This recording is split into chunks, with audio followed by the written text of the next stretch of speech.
Go. Zero tolerance for bullies. A 17-year-old boy was found slumped over in his closet by his parents. His goodbye letter did not specifically mention bullying, but his parents knew that was the reason. Their child had been the victim of school bullies for the past year, all because he was different. He was humiliated and the victim of bullying.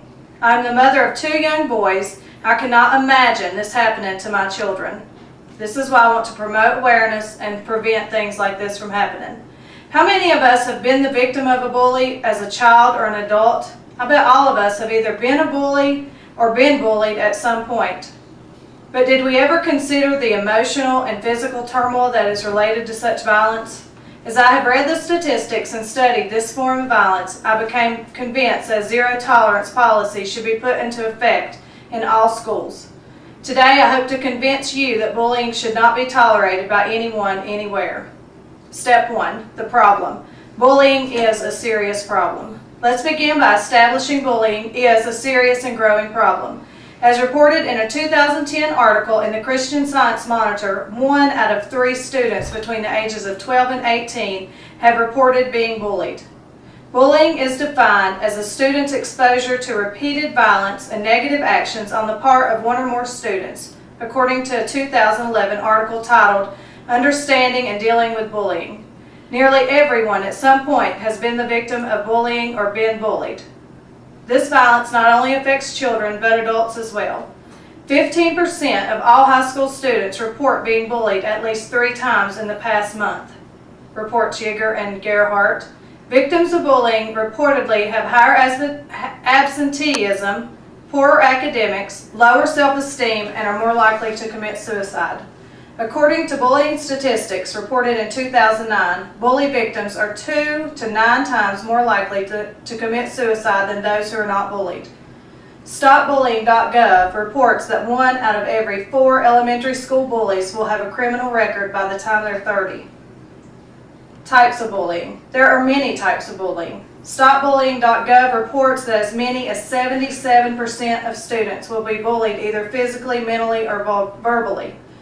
Verbal bullying includes name-calling, teasing, use of verbal threats. Relational bullying is the use of gossip, spreading rumors, or intentionally leaving students out of activities. Verbal and relational bullying is more common among girls than boys, as reported in 2007 by Jacobson and Bowman in the Bullying in Schools.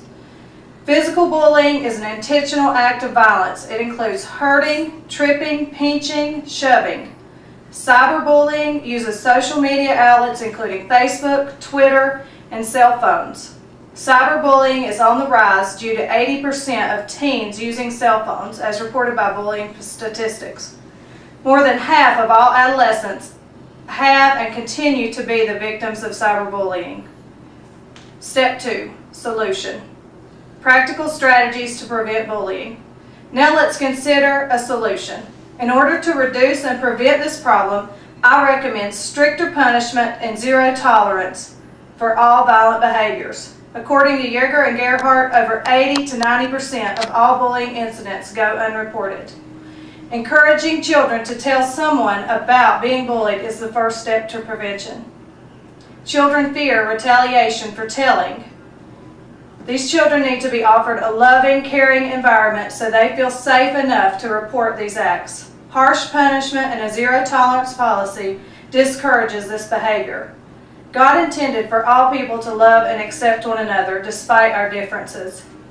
Bullies need this love and acceptance too, although their behavior does not. These children need to be taught to make better choices regarding violence. All school personnel should be taught to recognize the behaviors that are associated with bullying and behaviors that are common in victims of bullying. Intervention on behalf of the victim is necessary to show adult presence and worry the bullier. Education and awareness should be ongoing and continuous to prevent such disturbing violence in schools. God commands us to love one another. Bullying does not portray what God desires for our lives. God values our love and compassion for others, as stated by Alvin in 2007. John 13, verse 34 and 35 states, "A new command I give you, love one another, as I have loved you, so you must love one another. By this all men will know that you are my disciples, if you love one another." These values should be taught to everyone. So the focus of Bullies, to ensure that we are living as God commanded. In conclusion, I have shown you today how serious and dangerous bullying can be. I have also explained various forms of bullying and who they affect. And finally, I have recommended better education and stricter tolerance be put in place. I began this speech telling you about a 17-year-old boy. I'd like to end by telling you a little bit more about this boy and his story as told by the Christian Science Monitor. Tyler was diagnosed with Asperger's syndrome. This is a mild form of autism. He was different. Students bullied him, humiliated him over and over for over a year. His parents were aware, they went to the school, nothing could be done, so the school said. The school knew, the teachers watched it, they stood by and did nothing.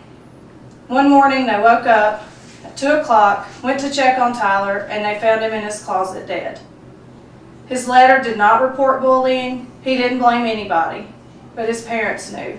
They later filed a lawsuit against the school for not protecting their child. This is a sad, sad ending to so many cases of bullying that happen. I hope it's not you or someone you love. Thank you.